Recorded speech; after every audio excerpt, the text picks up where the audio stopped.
Rock fans from around the globe, you have travelled to the halls of MPJ, where we review the latest rock albums and we rate them for our listening pleasure out of 5 and see if they get into our Hall of Fame. Welcome to today's panel to Chris, to Trish, to Lauren and to Paul, and of course Andy, who can't make today, who has also voted. Today's sacrificial offering is Rise Against and their new album Ricochet. Trish, let's start with you, shall we? Rise Against. Now, we have actually reviewed Rise Against before. Their album Nowhere Sessions got a 3.4 from us. Will this be better? Let's find out. Well, it obviously didn't leave a lasting impression because on my notes I've put this is a band that I've not really sought out or listened to. Yeah, might have been on another stage. They might well have been on another stage. I think I might have been. So I wasn't really sure what to expect. But great opening track to grab your attention with a nod. The album as a whole is very social driven and quite emotional at times lyrically. For example, with the track on Sink Like a Stone about needing to prioritise your mental health first. That track will definitely touch a lot of people in some way as relatable in this day, and no one needs to be afraid to talk about mental health. It can affect anyone. The album has got some awesome bangers in there. For example, the title of the album, Ricochet, and State of Emergency. Good, solid album from a band that's new to my listening ears. Enjoyed it. Okay, Paul, what do you think? I don't know. I don't know what I think anymore. I wasn't a fan of Rise Against previous album Nowhere Gen. It lacked drive, energy, and was trying, and they were trying too hard to recover lost ground by having a live sound to previous material. I'm glad to say, with the latest album, Ricochet, they've shaken up their sound and have wasted no time with intros and other nonsense by kicking down the doors with their opening track, Nod. Without sacrificing their punk credibility, their songwriting has entered a more refined realm, and we haven't seen from them before. After their opening salvo, Ricochet continues to deliver gems throughout, including the behemoth that is Black Crown, featuring the Manchester Orchestra vocalist Andy Hull, the long-name ballad that is Gold Long Gone, and the closing prize fighter. Yeah, I was really surprised by this, and I really enjoyed this album. Oh, Lauren! Yeah, so Rise Against have sort of been on my radar for a long time. Again, Kerrang era. It's one of those where it's always sort of been floating in the background of my psyche when it comes to the music I listen to and stuff. Looking at like a collection of their back catalogue that I've listened to before, musically, it doesn't feel like anything terribly new. However, where you can tell they have really honed their craft and really like put an absolute shift in is their lyrical storytelling. This feels like such a deeper exploration into them being able to lay out a story and lay out everything over this sort of melodic, hardcore-y sort of vibe backdrop. And I really enjoy that sort of thing. It's really good. Yeah, it's one of those where, again, unfortunately, just with the backdrop of everything else we've listened to and everything else I listen to on my own back of what I enjoy, I've heard other people do this sort of melodic storytelling, all that sort of thing, in a way that fits my taste more.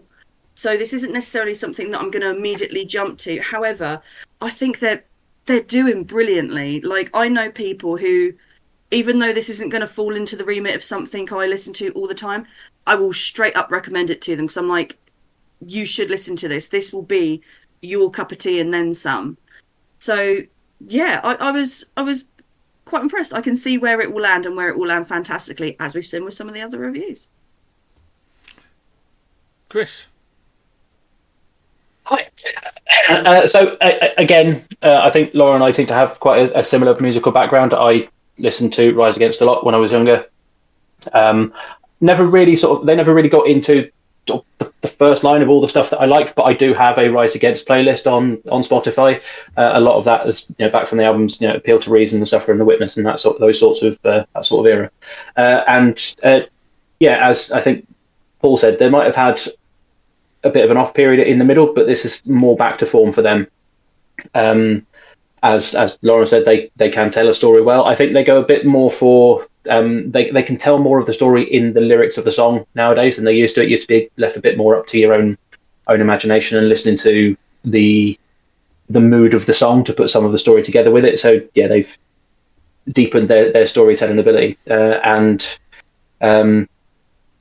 it was just a really, really good, enjoyable album. I think I talked quite a lot in some of my previous reviews about the sort of the right side of screamo. This doesn't stray into screamo for very long at all. Where it does, it's very brief, and it really balances well the emotion behind the song without resorting to either growler or screamo to emphasise the point. Which I think with some of the other stuff that we've listened to this year, again, this stands out as not having to do that, and they can do it in the story and the music without having to go there with the lyric. The title track, as I think has been mentioned, Ricochet, is excellent. I Want It All was another highlight as well. There's a few here that I need to add to my Rise Against playlist. So yeah, really good album.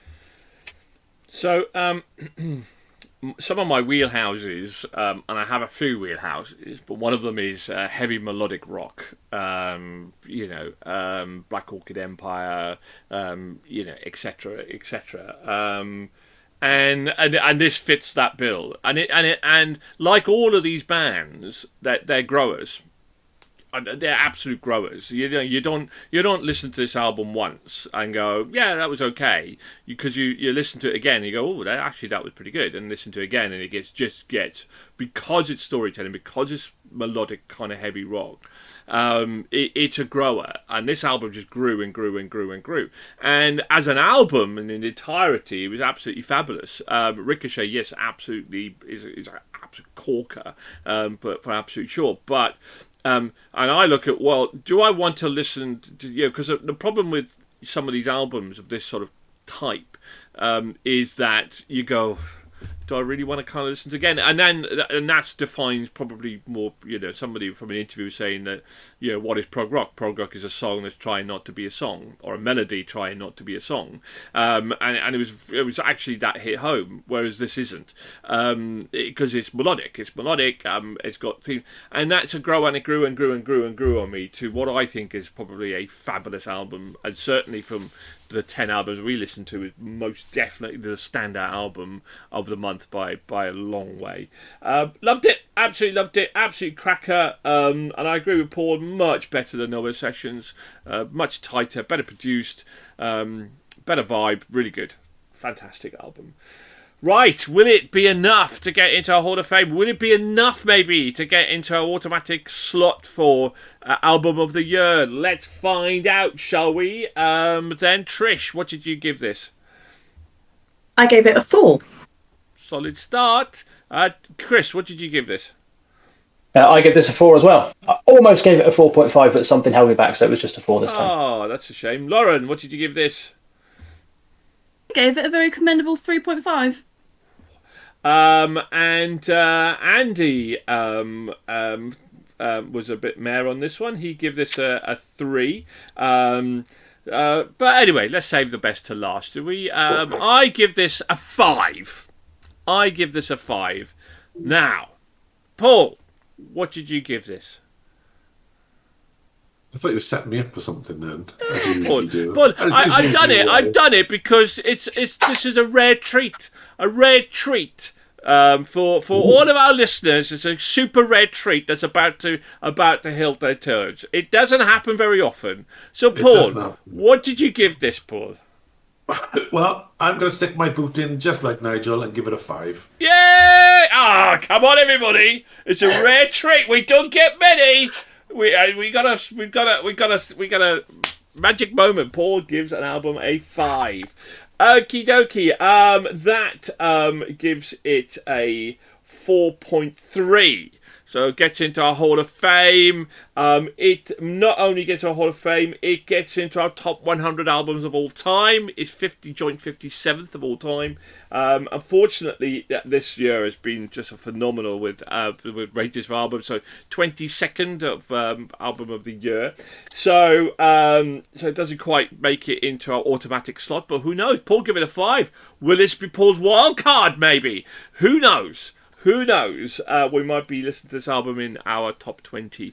Right, okay, thank you very much. Keep on rocking. Do you guys out there agree? Do you disagree? Leave a comments below, maybe, if you feel like it. But certainly, if you don't mind, hit that like and subscribe button. We love you forever. Keep on rocking.